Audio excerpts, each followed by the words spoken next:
Bonjour, bonjour. J'espère que nous allons tous bien par la grâce de Dieu. Alors moi, je vais bien aussi.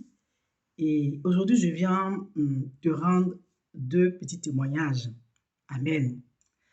Mais avant, j'aimerais qu'on lise ce texte-là, le psaume 133, le verset 1 à 3. Alors j'aimerais nous encourager à pratiquer la communion fraternelle. Et ce texte-là nous parle de communion fraternelle. Amen. Alors, je lis le psaume, psaume 133, Cantique des degrés de David. Voici, oh, qu'il est agréable, qu'il est doux pour des frères de demeurer ensemble. C'est comme l'huile précieuse qui, répandue sur la tête, descend sur la barbe d'Aaron, qui descend sur le bord de ses vêtements. C'est comme la rosée de l'Hermon qui descend sur les montagnes de Sion.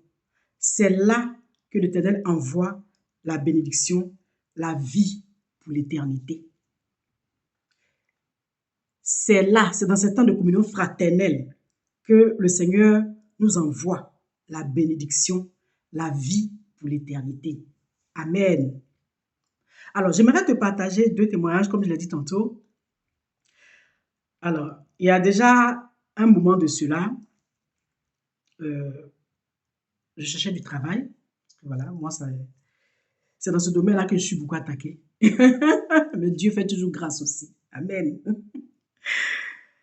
Je cherchais du travail, j'étais avec une amie et nous avions postulé ensemble dans une entreprise qui recrutait pas mal de monde à cette époque-là. Et cette amie-là, à l'époque, n'avait pas de téléphone. Donc, c'est moi, mon numéro de téléphone qu'elle avait mis sur son CV. Donc, nous avons postulé et je crois quelques 3-4 semaines après, euh, cette amie-là, elle a été contactée, donc au travers de mon numéro. Hein. Elle a été contactée donc, pour commencer à travailler dans cette entreprise-là. Donc, elle a commencé à travailler, ça faisait pratiquement un mois. Et moi, je n'avais pas d'appel, je n'avais pas eu d'entretien. En tout cas, je n'avais reçu aucun coup de fil pour aller travailler. Mais au fond de moi, je trouvais ça bizarre. Et donc, je continuais vraiment à prier le Seigneur. Et à cette époque-là, je fréquentais une cellule de prière. C'est une sorte de cellule de prière, une sorte de communion fraternelle. Je fréquentais une cellule de prière où j'allais régulièrement. Et voici que un jour après le temps de prière, il y a une sœur de la cellule qui voulait passer une annonce. Donc, elle demande si quelqu'un connaîtrait une Françoise Nanan dans Abidjan. Si quelqu'un connaîtrait une certaine Françoise Nanan, parce que ça fait plus de 2-3 semaines qu'on appelle une certaine Françoise Nanan chez elle à la maison sur son fixe. Elle ne connaît pas les Françoise Nanan. En fait, l'entreprise m'appelle chez cette sœur-là pour aller travailler. Cette sœur, je ne la connais pas. En fait, on fréquentait la même cellule, mais on ne se connaissait pas. Et ce qui s'est passé, c'est que, en fait, quelqu'un a effacé mon numéro de téléphone sur mon CV et a mis le fixe de cette sœur-là sur mon CV. Donc, moi, j'habitais les deux plateaux et on m'appelait sur le fixe de quelqu'un qui habitait à Djamé 220, pour ceux qui connaissent Abidjan. Vous comprenez? Donc, mes chances de retrouver ce poste-là étaient zéro, mais vraiment zéro. Parce que c'est un on ne se connaissait pas. Mais comme je fréquentais une cellule de prière, comme j'avais une communion fraternelle, j'allais pratiquement tous les mardis à cette cellule de prière. Donc, on me connaissait. En tout cas, les dirigeants me connaissaient. Et quand cette soeur a passé l'annonce, le frère qui gère la cellule a dit, mais oui, c'est une soeur qu'on connaît. Elle vient tout le temps à la cellule ici. C'est même quelquefois moi qui plaçais les chaises là-bas à la cellule. C'est comme ça que je vais me rendre dans cette entreprise pour leur dire qu'en fait, là où on m'appelait, là, j'habite pas là-bas. Je ne sais pas comment le numéro de cette sœur-là s'est retrouvé sur mon CV, mais j'habite pas là-bas. Et Dieu va faire grâce. On va me permettre du coup de travailler dans cette entreprise-là. Heureusement pour moi que on me connaissait dans cette cellule. Heureusement pour moi que je fréquentais des frères et sœurs. Heureusement pour moi que j'avais une bonne communion fraternelle dans cette assemblée. Amen. Dieu avait prévu quelque chose pour moi.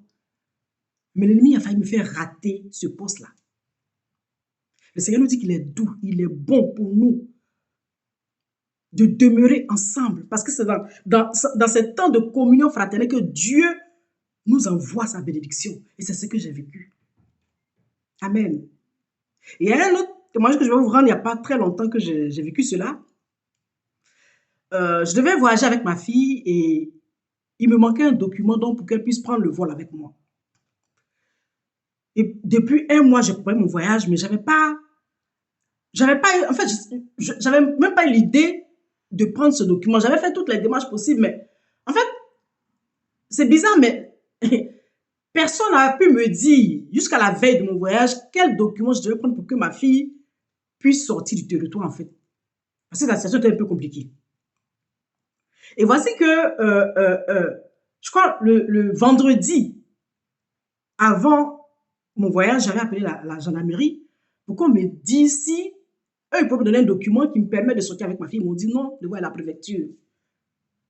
On était vendredi. Et lundi matin, je voyageais.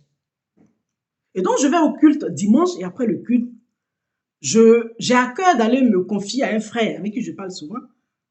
Je lui explique la situation et quelque temps, il me dit, bon, je pense qu'il faut prendre tel document sur toi, on ne sait jamais. En fait, ce document, je l'avais sur moi depuis longtemps ici à la maison. Mais c'est même pas monté dans mon esprit que je devais avoir ce document sur moi. Il me dit, prends quand même ce document, on ne sait jamais. Je vous assure,